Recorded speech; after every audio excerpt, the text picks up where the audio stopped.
क्या होगा अगर एक एआई पूरी दुनिया के कैमरे, मिसाइल्स, कारें सब कुछ अपने कंट्रोल में ले ले और बोले इंसान ही सबसे बड़ा खतरा है, इसीलिए इंसानियत को खत्म हो जाना चाहिए। आज की मूवी मिशन इम्पॉसिबल की कहानी कुछ ऐसी ही होने वाली है। तो दोस्तों, अगर आपको ये कहानी पसंद आए तो वीडियो को लाइक और चैनल को सब्सक्राइब कर दीजिए। तो कहानी की शुरुआत होती है एक अंधेरी जगह के नीचे, एक पुराना सर्विस सेंटर। वहाँ एक बड़ा सीलबंद बॉक्स रखा है, देखने में बिल्कुल रहस्यमय। तभी अंदर से आवाज आती है, एक ठंडी मशीन जैसी टोन में। वो खुद को कहता है वजूद, यानी एक ऐसी ताकत जो इंसान नहीं बल्कि डिजिटल दुनिया का भगवान है। वजूद कहता है कि अब वो हर इलेक्ट्रॉनिक चीज को अपने कंट्रोल में ले लेगा, कैमरे, इंटरनेट, मिसाइल सिस्टम, सब कुछ। उसका दावा है कि वो इंसानों की बुराई खत्म करने आया है, क्योंकि अब इंसान खुद सबसे बड़ा खतरा बन चुके हैं। और फिर उसका असली इरादा सामने आता है, इंसानियत को हमेशा के लिए मिटा देना। अब कहानी कट होती है ईथन हंट पर। उसे एक पुरानी रिकॉर्डिंग टेप मिलती है, उसी क्लासिक स्टाइल में। टेप में आवाज आती है, वजूद ने दुनिया के सारे साइबर सिस्टम को अपने कब्जे में ले लिया है, अब डिजिटल कंट्रोल हमारे हाथ में नहीं। ईथन को मिशन दिया जाता है, एक रशियन सबमरीन सेवस्टोपल को ढूंढो जिसमें पोर्ट 1 नाम की एआई डिवाइस लगी हुई है।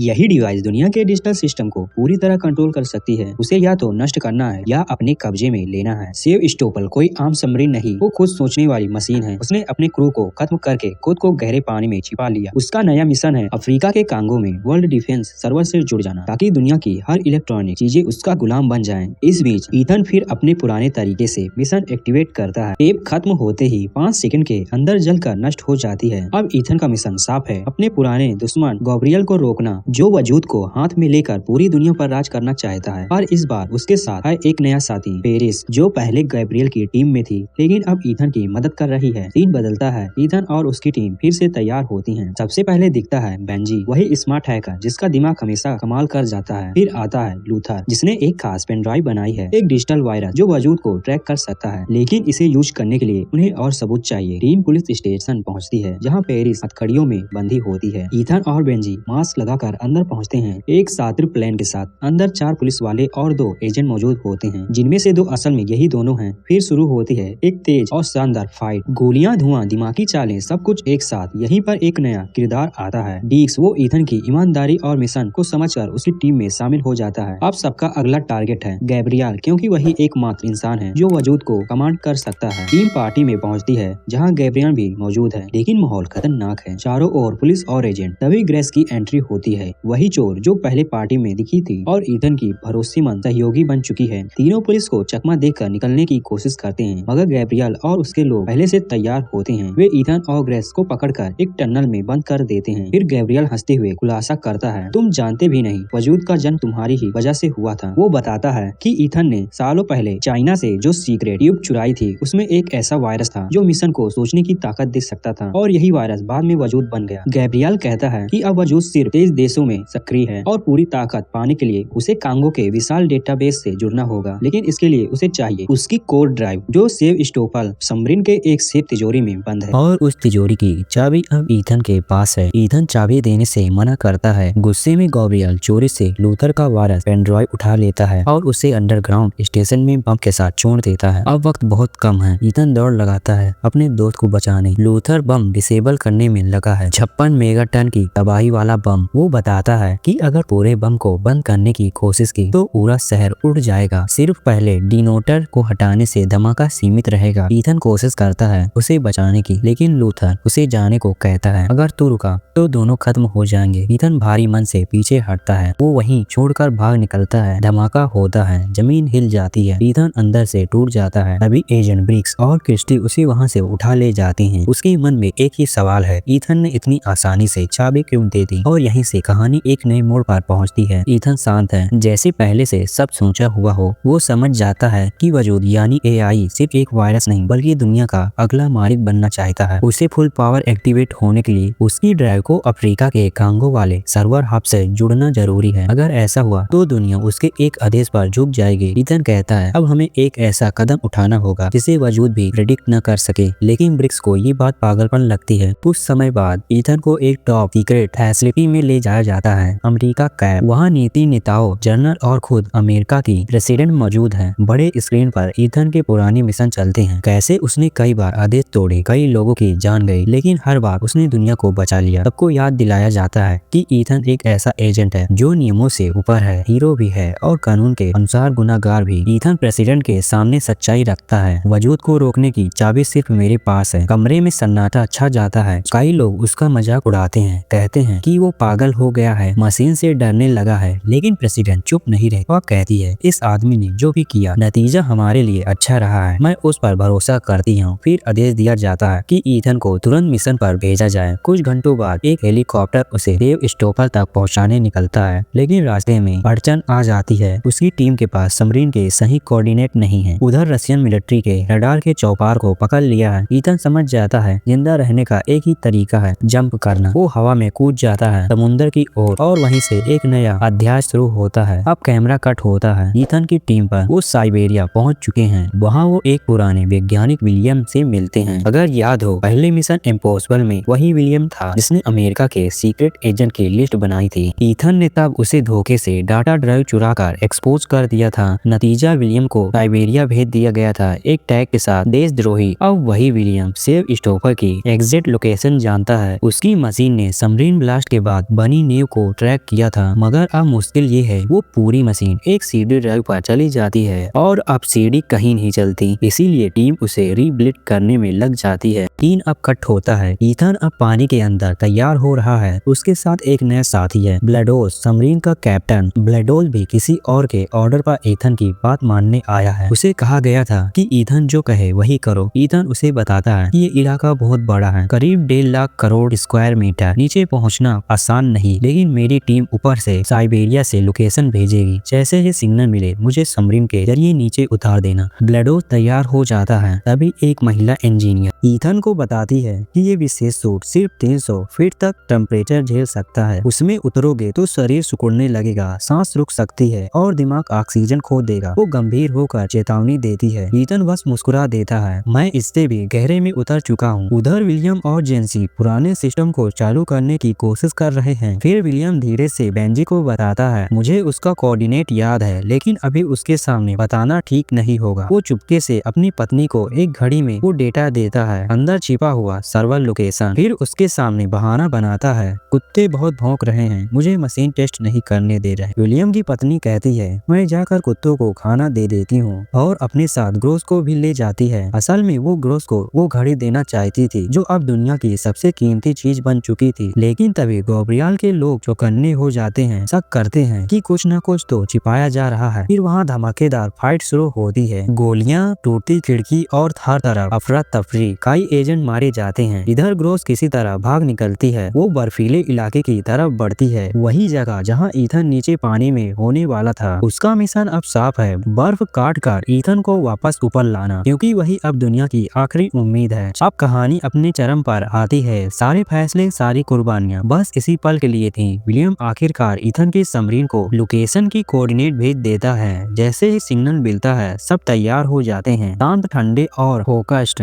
समुद्र की गहराइयों में अब ईथन की सबमरीन के पीछे अचानक रडार बीप करता है। रशियन की एक और सबमरीन उनके बिल्कुल पीछे आ चुकी है। वो सीधे उन्हें निशाना बना रही है। ईथन तुरंत कैप्टन को कहता है, स्पीड कम करो, न्यूटन लो और सब निकल जाओ। खुद ईथन तैयार हो जाता है और उस अंधे पानी में कूद जाता है, सिर्फ एक टार्च और अपनी हिम्मत के साथ। रशियन सबसे बचते बचाते वो गहराई में गिरता चला जाता है। चारों ओर काला पानी, कोई रोशनी नहीं, लेकिन वह अपनी फ्लेयर जलाता है। लाल रोशनी के बीच आखिरकार उसे एक पुरानी जंग खाई सबमरीन दिखाई देती है, देव स्टोफल, वहीं जहां पूरी कहानी की कुंजी छिपी है। अंदर घुसते ही सब कुछ भयानक सन्नाटे में डूब जाता है। दीवारों से जंग टपक रही है और टूटे शरीर तैर रहे हैं। ईथन लाइट ऑन करता है और धीरे धीरे देव के पास पहुंचता है, जहां पॉट कोवा ड्राइव रखी होती है। कई सालों बाद वह वही ड्राइव हाथ में ले लेता है जो वजूद का दिमाग वापस दुनिया से जोड़ सकती है या उसे हमेशा के लिए खत्म कर सकती है। लेकिन वापसी इतनी आसान नहीं थी। सबमरीन हिलने लगती है और दीवारें चटकने लगती हैं और अंदर पानी भरने लगता है। बाहर का दरवाजा बंद हो जाता है और ईथन की ऑक्सीजन लगभग खत्म हो चुकी थी। तभी उसके दिमाग में आता है टॉरपीडो एक्सिट पॉइंट, एक पतली संकरी ट्यूब जिससे मिसाइलें निकलती हैं, मगर उसके डायलिंग सूट का सिलेंडर उसमें फंस जाता है। वो बिना हिचक सूट उतारता है, दम रोककर उस ट्यूब में घुस जाता है। कई सेकंड की मौत जैसी खामोशी के बाद वो आखिरकार ऊपर पानी की सतह पर उभरता है।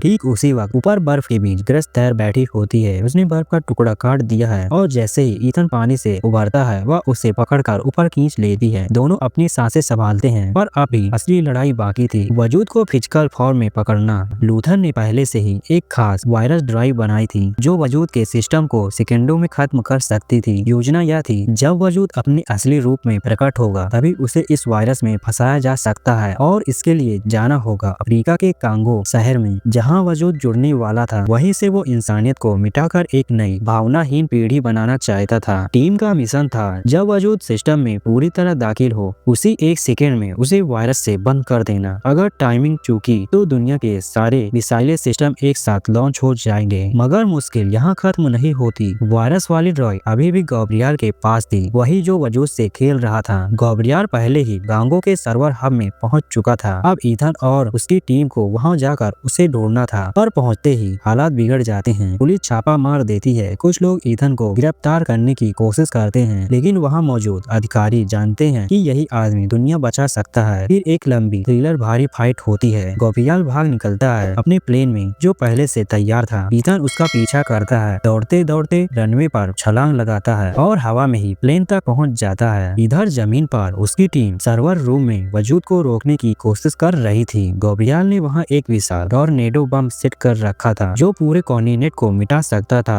विलियम बम को डिसेबल करने में लगा था। गंभीर हालत में भी पेरिस उसकी मदद करती है। चाकू से छाती में वैक्यूम ट्यूब डालती है ताकि उसकी सांसें चलती रहें। वो फिर से सिस्टम में लौटता है और आखिरकार लाइन तक हैकिंग जारी रखता है। ग्रेस अब उसकी उम्मीद है। उसे बस एक काम करना है, जब रेड लाइन ग्रीन हो तो वायरस ड्राइव को डिस्कनेक्ट कर देना, यानी वो जो सिस्टम से फैल नहीं पाएगा और फिजिकली रूप में फंस जाएगा। उधर अमेरिकी गवर्नमेंट में अफरा तफरी मच जाती है। कुछ अधिकारी प्रेसिडेंट पर तंज कसते हैं। आपने ईथन पर भरोसा करके गलती की, वे सुझाव देते हैं अब बाकी हैकर देशों पर मिसाइल दागनी चाहिए ताकि खुद को बचाया जा सके। लेकिन प्रेसिडेंट इनकार करती है। हम 700 करोड़ जिंदगी बचाने के लिए 10 करोड़ लोगों को नहीं मार सकते। जमीन पर नैतिक जंग चल रही थी और आसमान में असली युद्ध। ईथन गैब्रियल तक पहुंचता है और एक जंग के बीच उससे वायरस फ्यूल कैप्सूल निकाल लेता है। वो उसे पॉड कोवर ड्राइव से कनेक्ट करता है। दोनों सिस्टम जुड़ते हैं। वजूद अब अपने आखिरी स्वरूप में घुसने ही वाला होता है। तभी बस एक सेकेंड पहले ग्रेस वह ड्राइव निकाल देती है। लाइट्स बुझ जाती है और सन्नाटा। वजूद अब कैद था एक छोटी सी फ्लैश ड्राइव में। दुनिया फिर से बच गई थी। अंतिम दृश्यों में दिखाया जाता है कि प्रेसिडेंट वही देश बर्बाद करने वाली थी जहां उनका बेटा सैनिक था। जब दुनिया सलामत बचती है तो वो अपने बेटे को देखकर फूट फूट कर रो पड़ती है। और इसी के साथ mission impossible the final rocking खत्म होती है, एक एहसास छोड़ते हुए कि जब तक इंसान में इच्छुक बाकी है मशीन कभी भगवान नहीं बन सकती। तो दोस्तों, एक छोटी सी फ्लेक्स ड्राइव ने पूरी दुनिया बचा ली। ईथन हंट ने साबित कर दिया इंसान की हिम्मत से कोई एआई भगवान नहीं बन सकता। लेकिन सवाल बाकी है, क्या वजूद सचमुच खत्म हो गया? लाइक अगर ईथन परफेक्ट है, सब्सक्राइब करो अगली मूवी एक्शन के लिए। कमेंट में बताओ अगली कौन सी मिशन इम्पॉसिबल बननी चाहिए। शेयर करो दोस्तों के पास। व्यू 10,000 तो पार्ट 2 बनाएंगे।